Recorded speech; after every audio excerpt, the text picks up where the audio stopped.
And the sons of the prophet said unto Elisha, Behold now, the place where we dwell with thee is too strait for us. Let us go, we pray thee, unto Jordan, and take thence every man a beam, and let us make a place there where we may dwell. Go ye. Be content, I pray thee, and go with thy servants. I will go. So he went with them. And when they came to Jordan, they cut down wood. But as one was felling a beam, the axe head fell into the water, and he cried and said, Alas, master, for it was borrowed. Where fell it? And he showed him the place. And he cut down a stick, and cast it in thither, and the iron did swim. Take it up to thee. And he put out his hand and took it.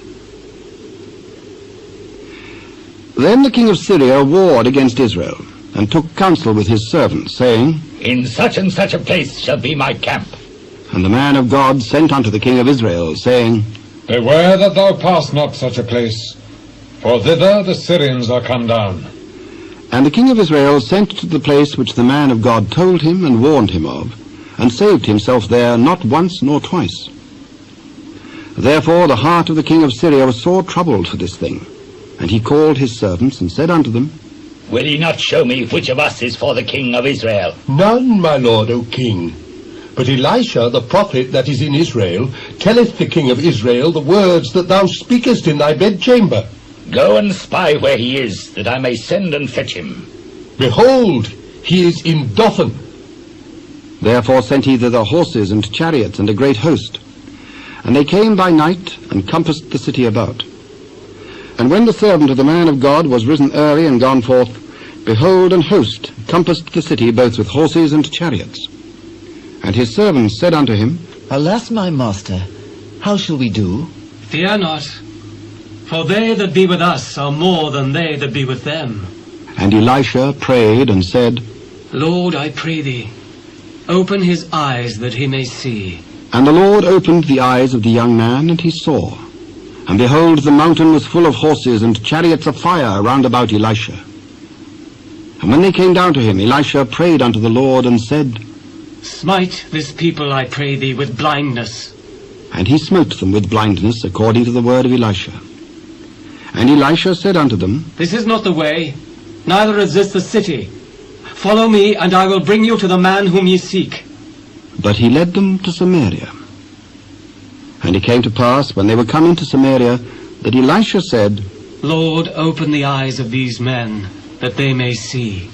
And the Lord opened their eyes, and they saw. And behold, they were in the midst of Samaria. And the king of Israel said unto Elisha, when he saw them, My father, shall I smite them? Shall I smite them? Thou shalt not smite them. Wouldst thou smite those whom thou hast taken captive with thy sword and with thy bow? Set bread and water before them, that they may eat and drink, and go to their master. And he prepared great provision for them. And when they had eaten and drunk, he sent them away, and they went to their master. So the bands of Syria came no more into the land of Israel. And it came to pass after this, that Ben-Hadad, king of Syria, gathered all his host, and went up and besieged Samaria. And there was a great famine in Samaria.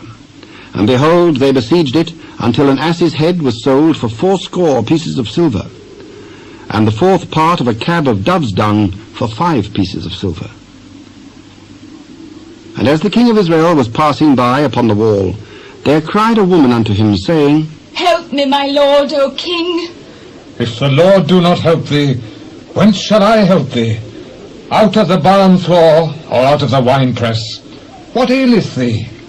This woman said unto me, Give thy son, that we may eat him today, and we will eat my son tomorrow.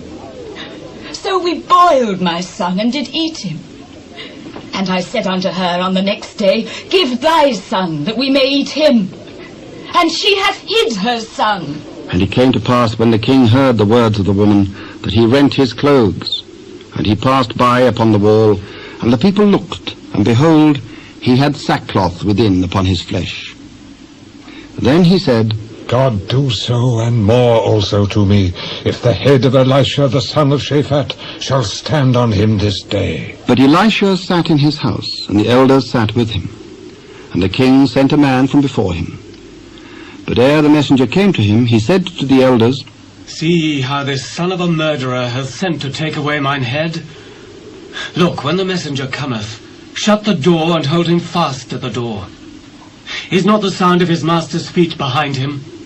And while he yet talked with them, behold, the messenger came down unto him, and he said, Behold, this evil is of the Lord. What should I wait for the Lord any longer?